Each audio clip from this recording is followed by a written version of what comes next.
I have here a Nintendo Switch PowerA Controller, and honestly, I've always wanted to try one of these out and see how they were, and I thought I would unbox this one with you guys and show you my first impressions of this controller. What's up, guys? Welcome to the channel. My name is Dusty, one half of Our Radiant Gaming, and let's go ahead and get into this unboxing. We got this in the Amazon Prime package, and I'm just going to go ahead and get it open real quick for you guys, and we'll see this package that we have inside. That is the Nintendo Switch PowerA Controller. So inside we just have all of this packaging, all this, wonderful protection. And then inside we have this Super Mario Edition PowerA Nintendo Switch controller. And right off the bat, you see just the cover of the controller is the awesome Super Mario design. This was easily my favorite design that I've seen online. I love the pop, I love the colors, I love just the way everything looks retro, and I love all the pop of colors, as I said before. You can see down at the bottom it is a PowerA product, but Nintendo Switch pretty much promotes this as it's their own. On the front it tells you what it's about. It says wired, but really we see at the bottom here it is wireless. Also says there's mappable buttons on the back, so if you don't know, on the back of this controller there are actually mappable buttons, and there's a headset input. I don't see that on this one. I know that they have that on the wired controllers. We'll have to see whenever we open it. One thing I think is cool is this controller actually works with the Nintendo Switch Lite as well. And as I said before, you can see over here, this actually is an official Nintendo licensed product. Going over to the side, we just see Enhanced Wireless Controller. This is the enhanced version of the PowerA controller. So going over to the side, we do see that it just kind of shows a picture of the top, and it seems we do have a port up here to plug it in case we want to play it wired, which I personally love. Sometimes I want to play wired, especially if the controller's dead and I don't have it charged. See more Nintendo Switch logos over here. And then going to the back, we just see a lot of information about this controller, more awesome pictures. We see those mappable buttons that it talks about, as well as wireless and motion, which is super awesome. And it says Bluetooth 5.0 plus intuitive motion controls. So I'm interested to see how those motion controls actually work with this controller. I know that that's a big downfall for some of these PowerA controllers, as they do not have motion controls, and some Nintendo Switch games do require motion controls. We see some more information about the controller over here, anti-friction rings for smooth movement. It really advertises those anti-friction rings. We have a rechargeable battery up to 30 plus hours per charge, which is amazing, especially whenever you're getting one of these quote-unquote third-party controllers.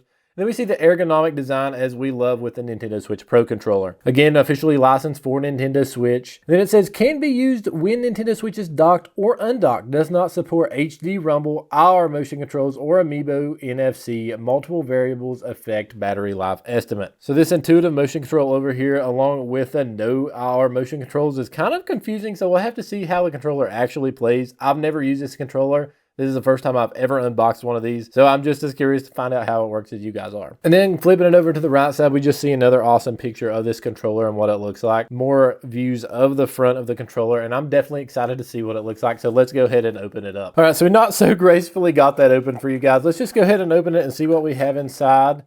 Straight out the gate, we do have that charging cord, and that cord I assume you can play with as you play your Nintendo Switch and have it in the controller the same way you would just a normal wired PowerA controller.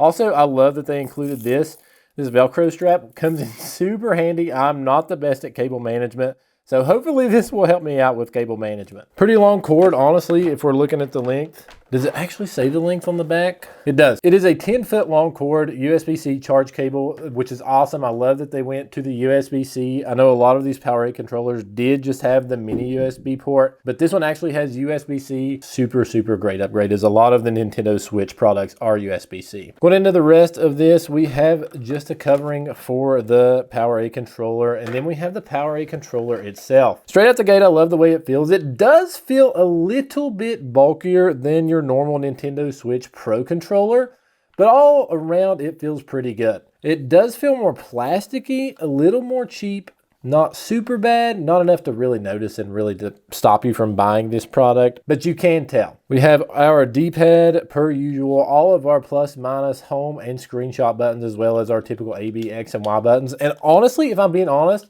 I love the way these buttons feel.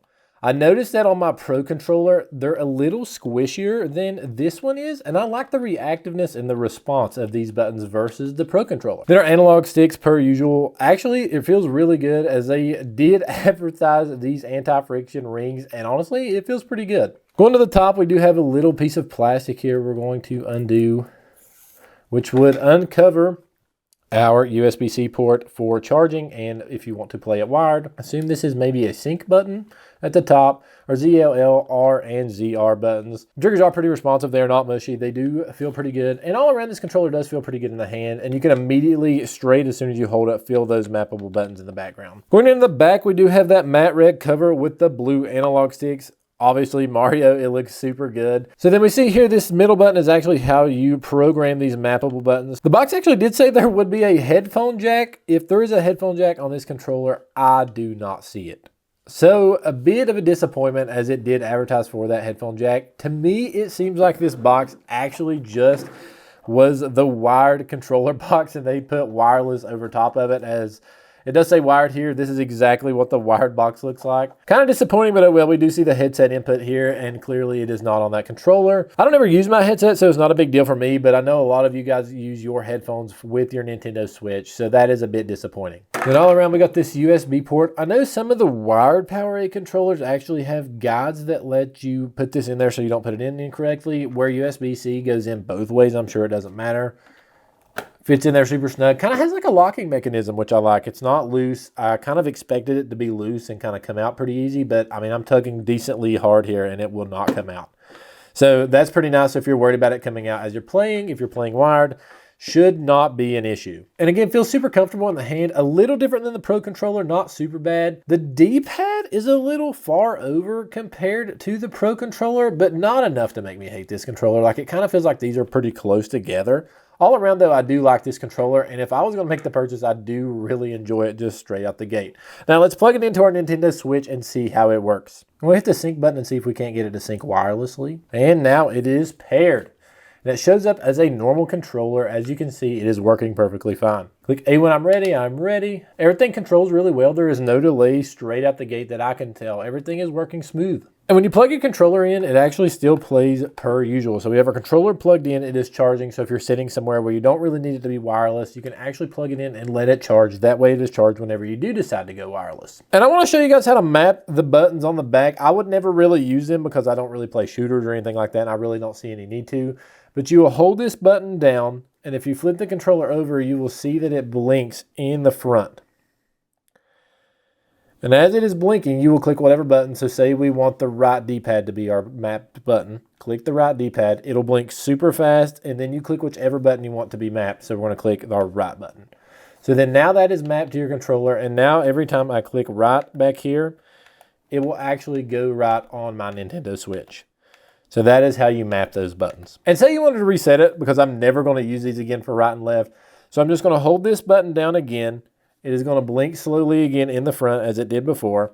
And then I'm just going to click that button again without clicking anything on the front. And then now, whenever I click that, nothing happens because it is no longer mapped.